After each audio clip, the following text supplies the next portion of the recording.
Okay, please rise for the pledge to the flag. I pledge allegiance to the flag of the United States of America and to the republic for which it stands, one nation, under God, indivisible, with liberty and justice for all. Please be seated. Madam Clerk, could I have a roll call, please? Councilmember Christine Adamczak. Here. Councilmember Linda Hammer.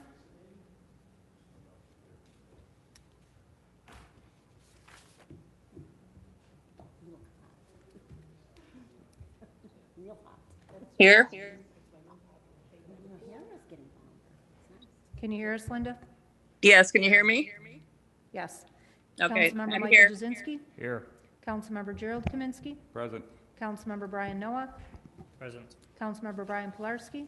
Present. Supervisor Diane Benchkowski. Here. Okay, we have 7 present tonight. We'll go on to the town board resolution items we're going to discuss or vote on tonight. Do we want to vote now? Before we get into this? Resolution 1 is the warrant. Any questions? My thought. Resolution 2 is a call for public hearing for the development, review, and special use permit for the 6386 Transit Road Phase 2. Any questions?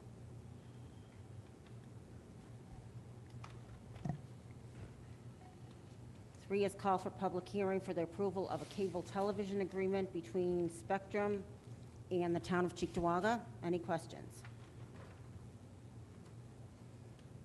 4 is the special use permit at 2725 Union Road. Any questions? 5 is development review site plan for 2725 Union Road. Any questions?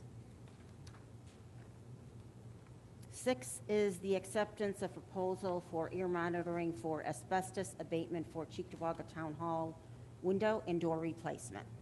Any questions? Mark is here. You can ask Mark BSL. Mark, quick question. Can you just come up, Mark? When replacing the windows, Yes, ma'am. I know that there's some employees that are having some issues. Is there any way that these employees can work from home when they're doing these windows? So the window replacement, it's all going to be done from the outside.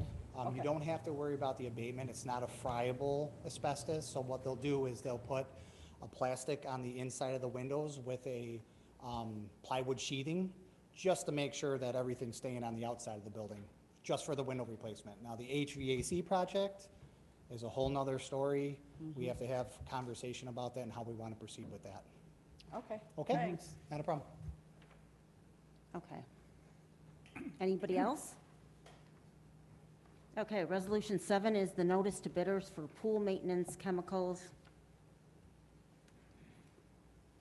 8 is a notice to bidders for removal and replacement of roofing and siding at the town park garage.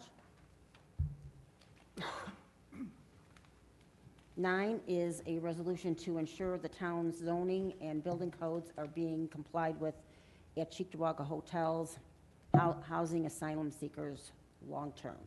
So I'd like to kind of discuss this a little bit for an amendment. The final whereas, where it says they're in violation of local zoning codes and the certificate of occupancy currently issued to all 3 hotels to operate as a hotel, not as a shelter for City of New York and now thereof. That last sentence, I mean, we're accusing all 3 hotels to be in violation, and not knowing that from our code enforcement.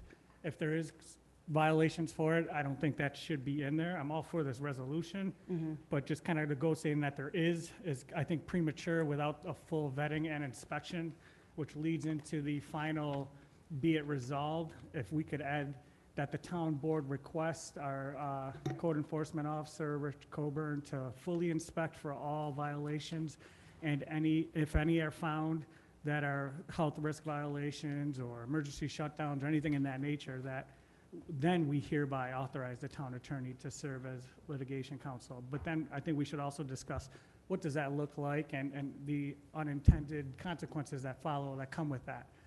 You know, so I think we need to discuss that a little more as a board, but I think making those little amendments there, because I don't want to accuse somebody of being in violation if they're not in violation Well, until Rick, violations have are they- found and noted and on the Let's just record. ask Rick, have they applied for a new certificate of occupancy? And if they haven't applied, does that warrant an immediate shutdown if their certificate of occupancy has expired? Okay, so all those hotels currently are under an operating permit that is triannual inspected. So every 3 years, those facilities do get an inspection. We do not require a change of use occupancy or a new certificate of occupancy when somebody just transitions into a different occupant. So there wouldn't be another certificate of occupancy produced or requested for that. There wasn't a change of tenant for a new ownership. We do have a change of tenant or occupancy permit required if we do get new ownership and they change the use specifically. But when the existing occupancy just changes the occupants themselves specifically, it did not change it from existing R1, A2, or R1 or R2, which is basically, or an A1 or an A2, which is an assembly that isn't a hotel or a motel. And from that perspective, we do not require a change of occupancy or an occupancy permit. We change of an operating permit, which is actually 3 years. And both of those two currently are under an operating permit that expires next year, and one just expired 3 days ago. And we're waiting for the correspondence from the ownership group to set up an inspection for that property. But does that warrant an immediate shutdown if their No. certificate has expired? No, we have 700 annually. We do them, like I said, we have 2,000 across the town and 700 of them annually, so we probably do 30, 40 a month that we send out the notifications prior to the expiration date. So we notify all occupants within the town that have an operating permit that's current, and we let them know that they're about to expire because they are 3 years and that people don't pay attention to that extent. And from that information is forwarded to our department, and we set up an inspection, and we go out there and recertify the operating permit. And is there any violations in regards to the local zoning codes that they're in violation of right now that would warrant an immediate shutdown? No, they're all registered as far as in-C retail districts that typically allow hotels that are permitted in those areas, or those zoning designations. And things that can shut them down would be violations that would be a risk of fire safety and health and wellness, stuff like that, I'm assuming? It would have to be imminent danger of risk of life. And that would require a full inspection of the building, both by fire and the Correct. building code inspectors. So we were Yes. to do this resolution that way to request that you and your team go out there and fully inspect everything, and then if there was any imminent dangers, then corrective action, you know, with our lawyers can take place versus passing a resolution to say, hey, just go shut them down because we don't have, that doesn't hold water, if I'm correct. Yeah, we haven't got any notification of a violation or a complaint to respect that they're in violation as far as their intended use. Thank you. Okay, I do want to mention a sure. few things though, Rick, okay? Okay. First of all, our town code mentions a hotel is for transient people for 30 days.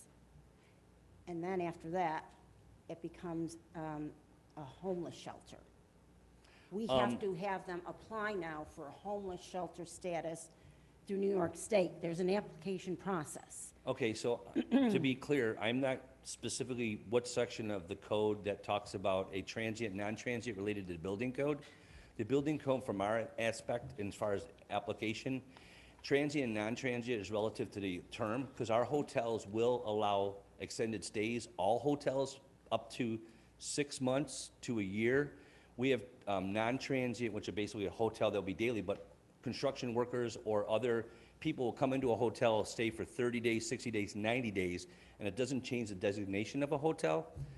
They will stay extended periods of time, depending on what the reason they're in town for. A lot of construction workers come into our hotels, which is their biggest reason they're almost 90% occupied almost year-round, because all the hotels are the only areas we have available for short-term 3, 6, 9 month stays, that we don't have apartments available to house construction workers or people coming from the community.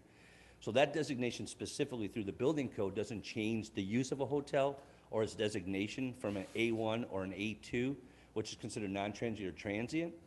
Our local laws amendments to actually be more restrictive or than the building code has something that has to be vetted out through the state in order for us to allow that to be purposed. But as far as I reckon, we haven't applied to the state for any kind of designation related to that.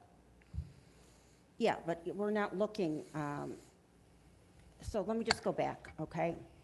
I got a lot of notes here. The hotel, well, the definition hotel in our zoning laws is, and transients is a term defined throughout New York state laws as less than 30 days. So that's why I'm asking if they applied for a permit to change. None of the the hotels, use. none of the hotels, since I've been in it for 20 years, not a single hotel has talked about anybody who stays longer than 30 days asking for a change in their designation of their existing. No, I'm talking about Determination. now because they are operating not as a hotel. They've taken their signs down, they're not renting rooms now. So now that becomes a homeless shelter. And what I'm asking for them to do, can I Okay, just okay, finish okay, that's fair. speaking? What I'm asking them to do is make sure our laws are being followed, and not only our laws, but New York State, because of the Division of Shelter Oversight and Compliance has some standards. So, and the New York State Office of Temporary and Disability Assistance has a specific plan that you need to follow when this turns into a homeless shelter. After 30 days, they're not operating as a hotel. Okay, and as far as my determination, as far as the building code in the state, I only go the recognition of my authority related to state building code. We do enforce our local laws relevant to zoning, or basically occupancy uses. But in relationship to the term of when a person stays in a hotel, or for any matter, we don't really have that requirement of a hotel to let us, anybody who's staying any extended period of time. As far as the taking the signs down, we do know one of the hotels is under construction and a permitting for a sign. They have a sign permit in, that came in April, and there's a open building permit for restoration and renovation of the exteriors and the porte-cocheres at one of the hotels on Dingens. There's no open operating or open building permits in any of the other hotels to do any remediation or change any of the existing occupancies for this short-term or this indefinite use. We're not aware of that. No one's approached us to say we're trying to change the use, and nobody identified anything with us. Problem is these people aren't leaving in 30 days. I have no Actually, idea. No one we told me don't- this. Right, Yeah, and I I don't tried to get know. an answer Okay. from the New York City, and right now, it's indefinite. They do have 1 year to apply for their formal asylum here in the United States. But what about the people that didn't apply after the 1 year? They're gonna be still staying at that I facility. don't know that. Again, I You haven't know. been informed that. One thing I do understand is, as far as our, basically what's called a fire prevention plan or an emergency operation plan, nothing would change specifically for transient and non-transient in those hotels that they'd have to rewrite or give submitted back into our department for emergency management plan in the event of a emergency. One other question I would have in this context is, shelters or homeless shelters we do would be something like a triage or a short term for an emergency situation, as we had our storm. And we created shelters in our There's a buildings. different I mean, definition in the state those, law for again, that, for, those. from our interpretation, from our governance, or actually our permitting, would be something in that we would have to check out. If they tried to do something that for any 3 weeks, 6 weeks, we would go in there and look at those occupancies. But again, I don't believe that would be our purveyance to oversee that kind of designation or that use. No, they have to apply through our social services, I believe, oversees that I believe portion. that be true too, correct, I understand. Erie County. So that's, they have to apply through Erie County and go through a stringent application process. So our zoning codes are there to protect tenants, including the homeless shelters, you know? Well- So you gotta make sure that they, you know, have certain things like heat, running water, they're Well- supposed to have kitchens. Well, actually, what an interesting thing about it, and as far as, I'm not aware of kitchens or any requirement by the building code that a kitchen or any kitchenette would be required for any extended stay, even up to a week, 30 days, or any extended thing beyond that. We do have residence inns that do have those types of facilities, but the majority of these types of facilities do not have any heating because of the safety and the nature of the hotel, and they're considered transient. So they don't have kitchen or supplies in there for any extended stay, because typically they're not there that timeline. Into dormitories related to long-term stays, related to people staying 3 months, 6 months, as in colleges. Colleges could be there a year to 2 years. dormitories get inspected by the state and registered through the state in those aspects. That we do understand the building code identifies dormitories along with the amount of facilities that would be related to a dormitory. And that would basically be bathing, showers, which is typically those type of 1 to 10 people, where every single room in this one has a bathroom and a facility to take pretty much health hygiene. We don't really, in our purveyance of responsibility, we really only enforce the building code as far as the use within there, and they have to have the minimum standards to be occupied as an operating permit. If they change anything, the densities or anything like that, we could say that they're not in compliance for that respect. But we don't really even regulate how many families or how many members could stay in a room when they rent it out for that Well, one night. that's under the New York State Code, 18 CRR, New York 352-3. There are certain regulations that have to be followed. It says, "No family shall be referred to a hotel, motel, nor shall any reimbursement be made from such referrals unless all of the requirements set forth below." And then it mentions children, but it says that they have appropriate services, removal of garbage, maintenance of floor coverings, draperies and furnishings, repainting of the facility at least once every 5 years, maintenance and inspection of the electrical system, maintenance of plumbing and plumbing fixtures, maintenance of inspection of heating, ventilation, air conditioning, it goes on, vermin control, provision to ensure that entrances, exits, steps, and walkways are kept clear of garbage, ice, snow, and other hazards. Rooms shall be cleaned at least every other day to be by the hotel motel staff. Furniture necessary for daily living, included but not limited to tables, bureaus, chairs, beds, cribs shall be in each room. No more than 2 adults shall be placed in the same room. I mean, you don't know any of that unless you go in there and they get a new certificate of occupancy. I would, like I said, for all those things, a hotel does all that. We have property maintenance standards and complaints. If we do, we would follow them up. If anything that was actually not up to standards, like I said, the hotel does have to keep these things up to code and property maintenance concerns related to each one of the occupancies, including fire alarm, sprinkler systems, and any kind of other public assembly spaces within those hotels. We, like I So said. that would be the local social services district, I assume would be Erie County. So that, whoever the hotel owner is, or maybe New York City, would have to apply through the Erie County Social Services. And there are forms on the website that you can go to and fill these forms out. So, and then they would notify you. That could be true. Like I said, we really don't cover that. And again, I'm not sure specifically the document you're referencing to. I'll have to send it to you, Rick. And again, so we could have an inspection order from the board, and we would follow that order. But I would believe that in essence, to some degree, it would have to be unilateral against all hotels in some extent. Again, I don't know how long they stay. Like, when we do have these extended stays through like construction workers, we've never investigated any timeline of limitations But related that to it. isn't a homeless shelter. Well, These neither- are asylum seekers that are waiting to become residents or permanent residents in the United States. These So are asylum every So seekers. Everything who's that you mentioned designating that- this Can as a you homeless please- shelter, though? Yep, okay. Where's Can you this please designation stop? coming from? Councilmember Pilarski, you're Okay. out of order. You're not Okay. letting me speak, okay? You Okay. keep giving it a title, and who's designated it as a homeless shelter? Is it because the occupant's there? Can I Somebody's just paying the talk to Rick hotel Colburn bill for a first? stay, no different than as if I had to Councilmember pay for him to Pilarski, stay. you're out of order. Okay, let me speak, and then you will have your turn. But Okay. everybody on the board wants to speak, and then it's your turn, according to the parliamentarian procedures, Okay. okay?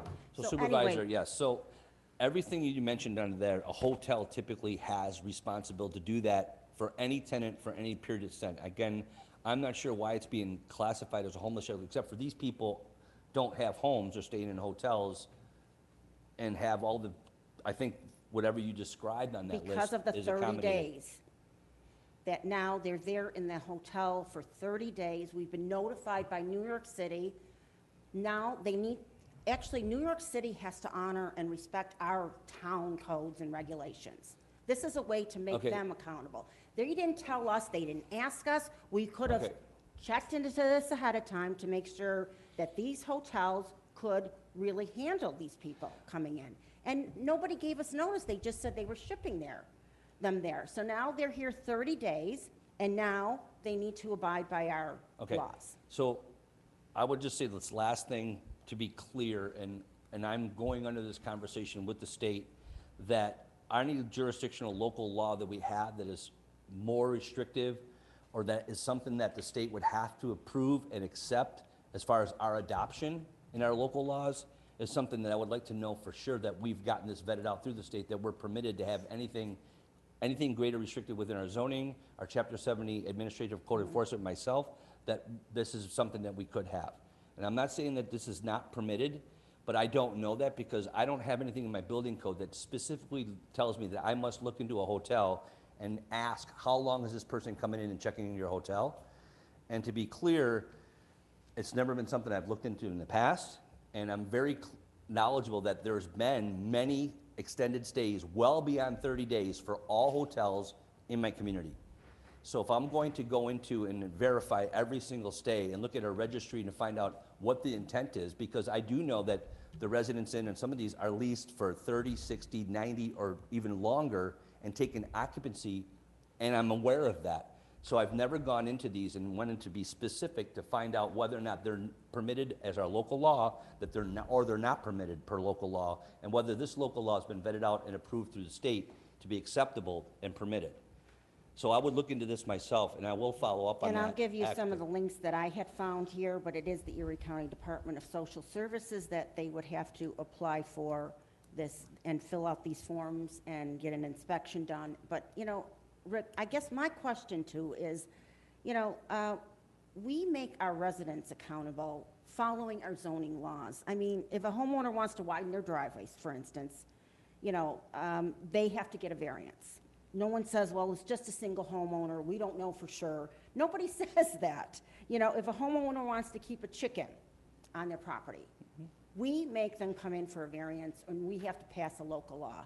So all I'm saying is there are instances where these seem like minor things that we make our residents jump through hoops, but yet we're not holding these hotels accountable just for a C of O to change their use. And like I said, I would have to look in specifically, they're doing something that's not permitted within a hotel to allow somebody to stay an extended period of time. We even have situations where we have residents renting out boarder rooms and Airbnbs in our internal that go extended stays also, or Well, they'll that's sublet. true. That's- So I don't even know in the They would have context to of apply that. for, I would think, a variance for that, because we don't allow that in our code. It says 30 days. And and again, we don't regulate that in residential districts either. And this, like I said, this is the first time that it's been brought to my attention that we do not allow extended stays into hotels greater than 30 days. So I will look into Well, it looks like that. the whole hotel was transformed. That's not just like one or two, like you said, if a worker's here, working in our town to rent, or, you know, to rent out for that space. But those hotel owners are actually in contract with a subcontractor for the whole hotel.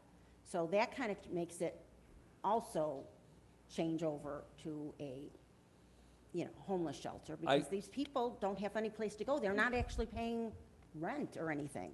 Again, I don't know why they would give them to them for free. I don't know if they're paying rent, to what the extent is, whether that's Well, something that asylum we would seekers- actually. No, it's being paid by Right. the company. I know that for a fact. The asylum seekers aren't paying for these hotel rooms. So in this understanding, if this is coming to the fact that, or the interpretation that they're changing the use from a hotel to specifically a homeless shelter, then they would be required to come to us and ask for that relief if they were actually changing that. And any occupancy tenant change that would go into that change of intents to use, if they said they wanted to come in and put 20 people in a room, we would have to go and review that as far as permitted per code. Again, as far as how many occupants, one person, two pieces, that's not something the building code regulates. They regulate the total number of people within a building, the exits that are there available to get the building out, how many, whether or not they have so many people, they have to have a sprinkler system, alarm system, and other elements that would be required. That's what we do, and then we And verify that's what I'm that. asking you to do.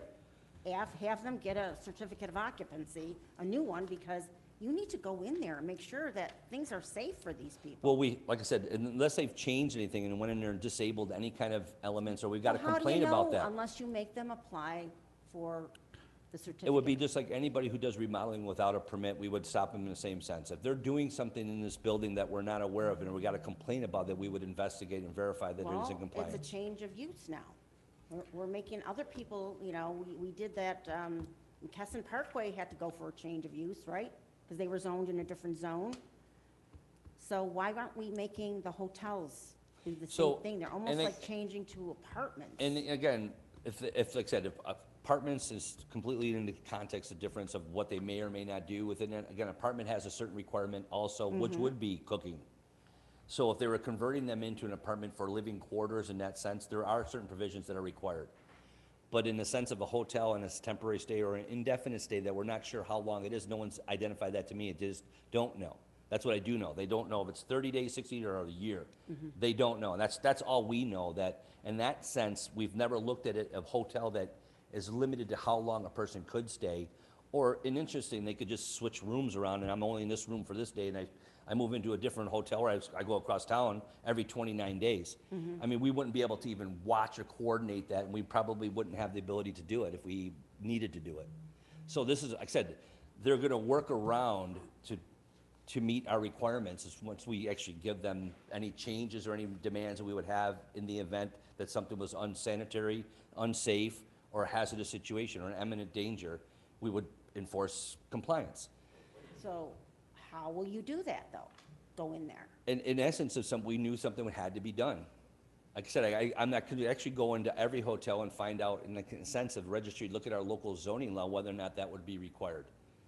And then verify that they do not stay any more than 30 days in any hotel for any It's extended right in period of our time. town code, though. That's the thing I keep I understand, referring I to. understand. Our local law said that we've never, and again, for myself, I have to verify now, we'll reach out to the state whether or not we could actually have that, or that code should be repealed and amended, that it's not permitted through the state mandated code review through chapter 1203.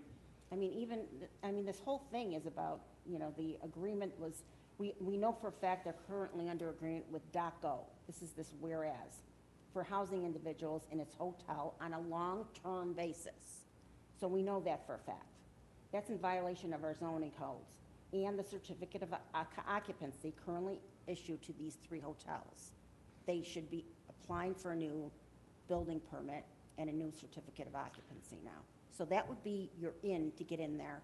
You know, all we want to do is make sure that these asylum seekers are safe. I totally Okay. understand. Now what my department is That's what the very much reasoning for concerned this- about that also. Resolution is to make sure that they're safe, and this would give us a temporary restraining order.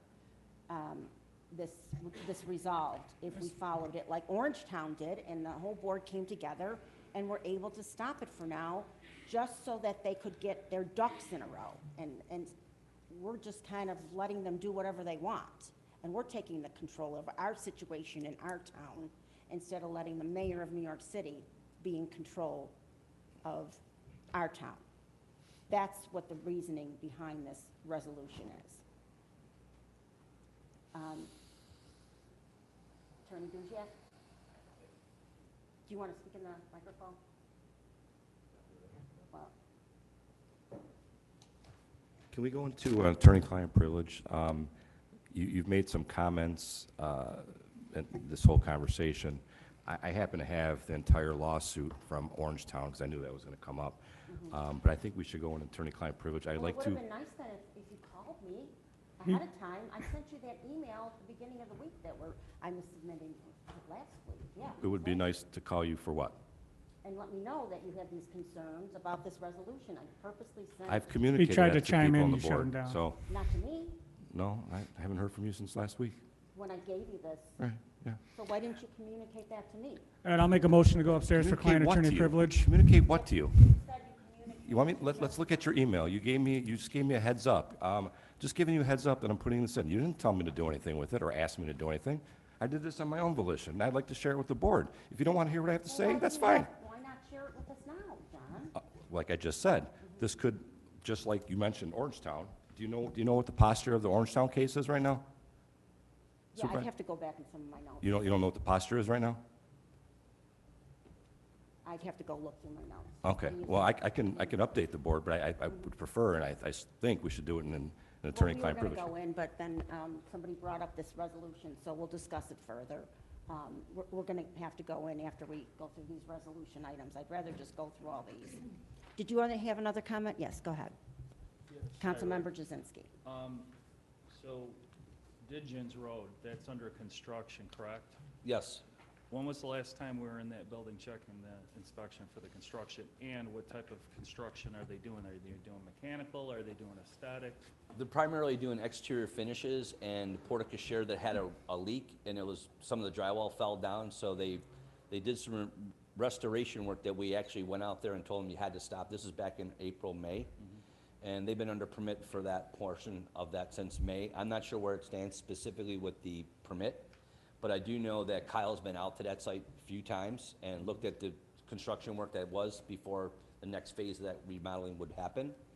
And I believe another inspector was out there looking at some other work that was being done on the site also. As far as specifics is exactly it. I know there's no open violations, but they're under construction and So there's they're an doing open no permit. mechanical work? Not as far as I'm aware of, no. And you had mentioned that the C of O had expired for which hotel? The Genesee 4217, I think it was, it just expired Sunday, Okay. the operating permit. That'll be the Best Western on Genesee Street that expired. It is not the C of O that expired, it's just the operating permit. The operating C permit. of Os are indefinite until you change your use, so that or do a major construction job. So it is just the operating permit, which is, for that particular one, is a triannual inspection. And, as we said, it just expired Sunday, so they are still within their grace period to, get that squared away. So we had talked about changing use, so doesn't that warrant a new C of O? It would get you a certificate of compliance, and only on the work that was actually being done. And an operating permit is basically, we'll get all the documented information related to all the systems in the building, and making sure verify lighting, exit signs, fire extinguishers, all of that stuff is looked at, certified through either a third party or our staff. So does that, when they change the usage of a hotel, doesn't that warrant a new inspection? Yeah, when we would get a change of tenant, now, the specific uses, I'm trying to determine what has changed in the use related to occupancy as far as a transient or non-transient stay for any extended period of time. Like I said, we really don't look at the timeline as far as how long somebody might stay in occupancy within a hotel. But if it does change its use, they might purvey us to actually require us to get a permit, a change of tenant permit, and we would give them a certificate of compliance. We would not issue a certificate of occupancy. That was related to the building construction. And unless they do an addition, that would get a C of certificate of compliance. The C of O is still intact. And anything we do that's related to any additional work would get a certificate of compliance. Who gets to make the final determination of what type of occupancy they're having? Who, they're obviously not open for business, right? You know that? Is that Correct. So that would definitely change the type of usage they're using the building for, right?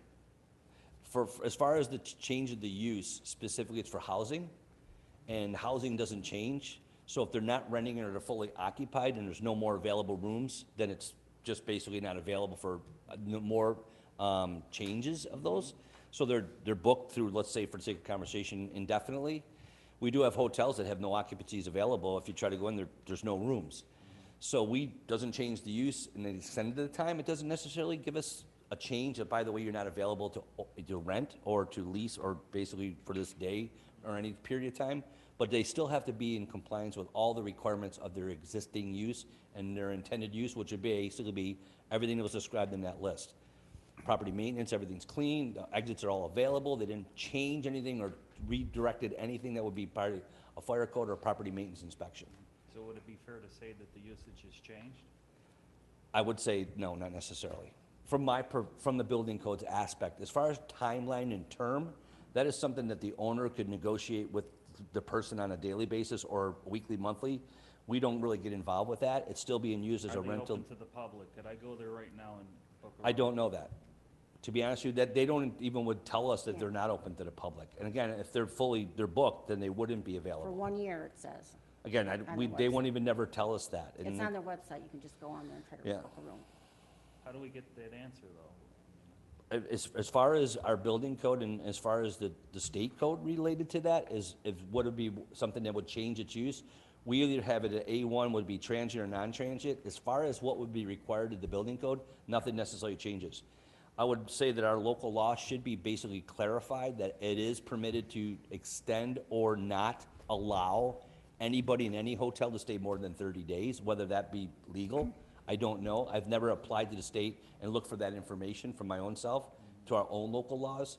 So our local laws should be amended to make sure that we're not in violation of any state building code related to 1203. Thank you, Rick. No problem. Okay. Anybody else come, well, first I want to ask if any council member didn't have a chance to speak, and then I'll go to Councilmember Pilarski. Councilmember Pilarski for the second time. Thank you. I'd like to make a motion to go into executive session for client-attorney privilege with our lawyer as he requested to discuss this matter further. If I'm required to vote on it tonight, I'm not against the resolution. I asked for my amendments. I presented those, but I want to hear what he has to say before we address this topic any further. I'll second the motion. Okay, then we'll, all in favor? Aye. Opposed, motion carried. We'll go into executive session. Attorney-client privilege. I know, I wanted to finish the resolutions. Now we have to come back down and. Mhm.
Okay, I need a motion to come out of attorney-client privilege.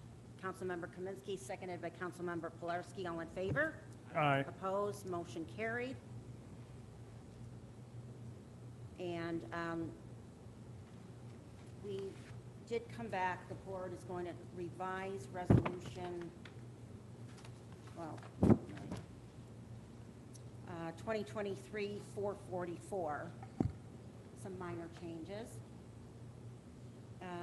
We're going to change the title to ensure the town's codes are being complied with at Cheektowaga Hotels, housing asylum seekers long-term.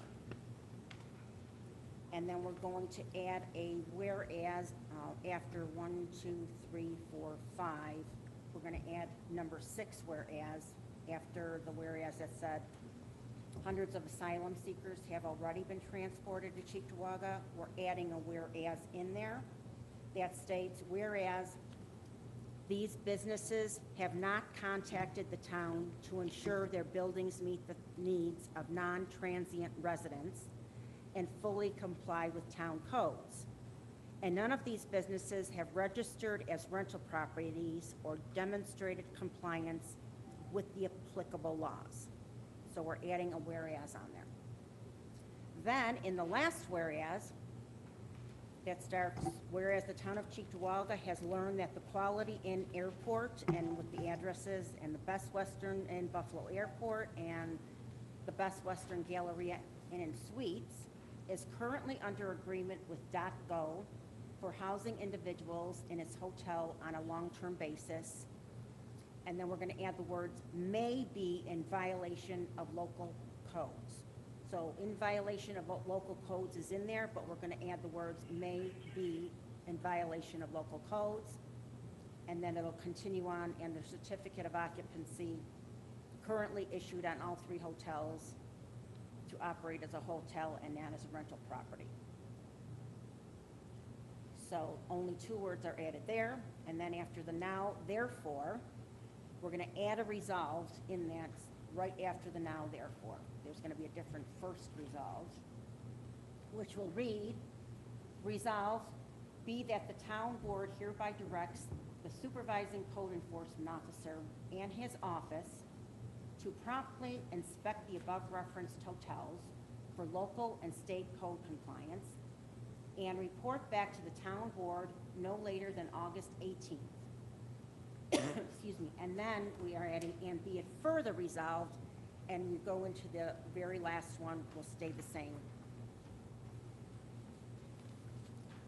Where the town board hereby authorizes the town attorney to serve as litigation counsel with respect to this matter and the illegal and improper use of the subject premises, and authorizes him to commence any action that may be necessary in a court of competent jurisdiction, including seeking injunctive relief in state Supreme Court, and to seek all appropriate legal remedies to ensure the town's codes are being complied with at the subject properties, including but not limited to injunctive relief. So that's the extent of just changing resolution 2023-444. Does anybody have any questions? Madam Clerk, are you okay with that? So.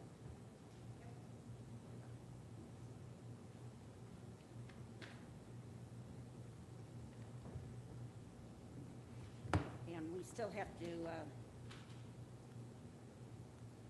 then there's resolution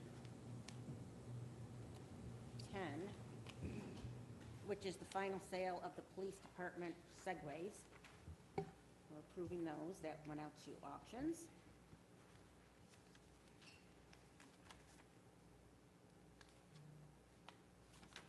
'11 is the sign agreement with Nussbaumer and Clark for professional services for a visual inspection and assessment of the existing window lintels at the Alexander Community Center.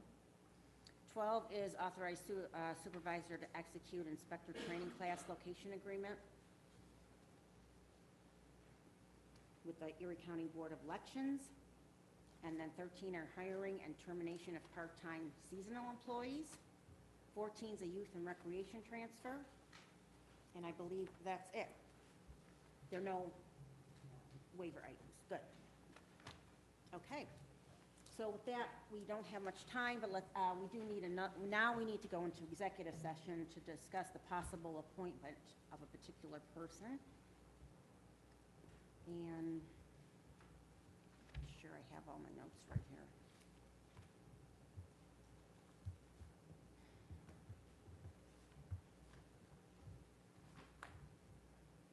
Yeah, a possible appointment of particular persons and another attorney-client privilege. So I need a second.